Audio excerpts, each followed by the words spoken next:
সৰ্বভাৰতীয় প্ৰেছ ক্লাবৰ প্ৰথম ত্ৰিবাৰ্ষিক অধিৱেশন হ'ব আৰু শনিবাৰে হ'ব এইটো আমাৰ কমলাদেৱী টুডি ভৱনত দিনৰ 11 বজাৰ পৰা এইটো অধিৱেশনখন অনুষ্ঠিত হ'ব। ইতিমধ্যে এই সম্পৰ্কে আমাৰ সভাপতিয়ে মন্তব্য দিছে আৰু অধিৱেশনখনৰ মূল লক্ষ্যটো হৈছে এখন স্মৃতিগ্ৰন্থ প্ৰকাশ পাব সেইদিনাখন আৰু সেইটো উন্মোচন কৰিব গুৱাহাটীৰ জ্যেষ্ঠ সাংবাদিক আহিব DY365ৰ চিফ এডিটৰ আহিব আৰু ঈশান নিউজৰ নিউজটো আছে আদি কৰি গুৱাহাটীৰ পৰা তিনিগৰাকী সাংবাদিক জ্যেষ্ঠ সাংবাদিক আহিব আৰু নগাঁৱৰ যিসকল বৰেণ্য ব্যক্তি আছে সকলোকে আমন্ত্ৰণ কৰা হৈছে। নগাঁৱৰ শিক্ষানুষ্ঠান অনুষ্ঠান প্ৰতিষ্ঠানৰ মুৰব্বীসকলক আমন্ত্ৰণ কৰা হৈছে। এটা গাম্ভীৰ্যপূৰ্ণ অনুষ্ঠান হ'ব।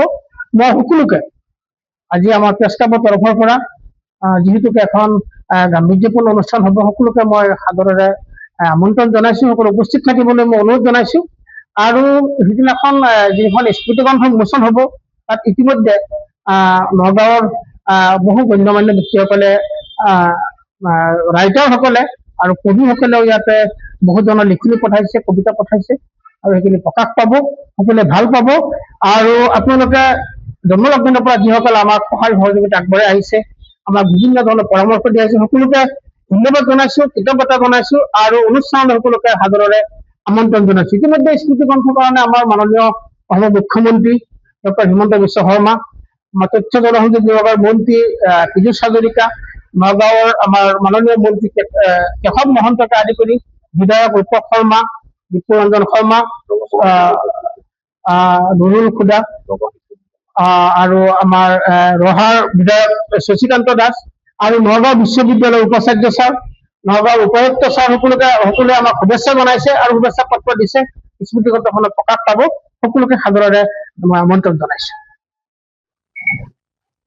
অহা 14 ফেব্ৰুৱাৰী শনিবাৰে আমাৰ সৰ্বগাঁও প্ৰেছ ক্লাবৰ প্ৰথম ত্ৰিবাৰ্ষিক সাধাৰণ অধিৱেশনখনি আমি অনুষ্ঠিত কৰিম আৰু আমাৰ জন্মলগ্নৰে পৰা যিখন সমিতি আমি ইতিমধ্যে কাৰ্যভাৰ গ্ৰহণ কৰি আছিলো সেই কমিটিখনে আমি এখন ডিজলভ কৰি পেলাই আমি নতুন কমিটি এখন তাত গঠনৰ আমি এটা চেষ্টা কৰিম আৰু এই উপলক্ষে আমি এখন স্মৃতি গ্ৰন্থ প্ৰকাশ কৰাৰ যোজনা কৰিছো। নগাঁৱৰ বহুকেইগৰাকী অভিজ্ঞ গুণী জ্ঞানী ব্যক্তিয়ে ইয়াত তেখেতসকলৰ লিখনি আমাক দিছে, আমি প্ৰকাশ কৰিছো। মই হৰবৰ মোৰ গাঁও মোৰ কাহিনী এই নামৰ এখন স্মৃতি গ্ৰন্থ প্ৰকাশ কৰিম আৰু এই অধিৱেশনখনিত আমি নিমন্ত্ৰণ কৰিছো বিশিষ্ট অতিথি হিচাপে জ্যেষ্ঠ সাংবাদিক অদীপ কুমাৰ ফুকন, সুশীল পাটোৱাৰী আৰু কৌশিক ডেকা, এই তিনিগৰাকী আমি গুৱাহাটীৰ পৰা তিনিগৰাকী আমি জ্যেষ্ঠ সাংবাদিকক আমি নিমন্ত্ৰণ কৰিছো। লগতে আমাৰ যিসকল উপদেষ্টা সাংবাদিক আছে তেখেতসকল থাকিবই আৰু নগাঁৱৰ সচেতন নাগৰিক সমাজক আমি নিমন্ত্ৰণ কৰিছো। তেখেতসকলৰ উপস্থিতিত আমি কমলাদেৱী টুডি ভৱনত অনুষ্ঠানটি দিনৰ 11 বজাৰ পৰা আমি অনুষ্ঠিত কৰিম। ধন্যবাদ। যিকোনো খবৰৰ বাবে যোগাযোগ কৰক আমাৰ এই নম্বৰত 9181 307 221।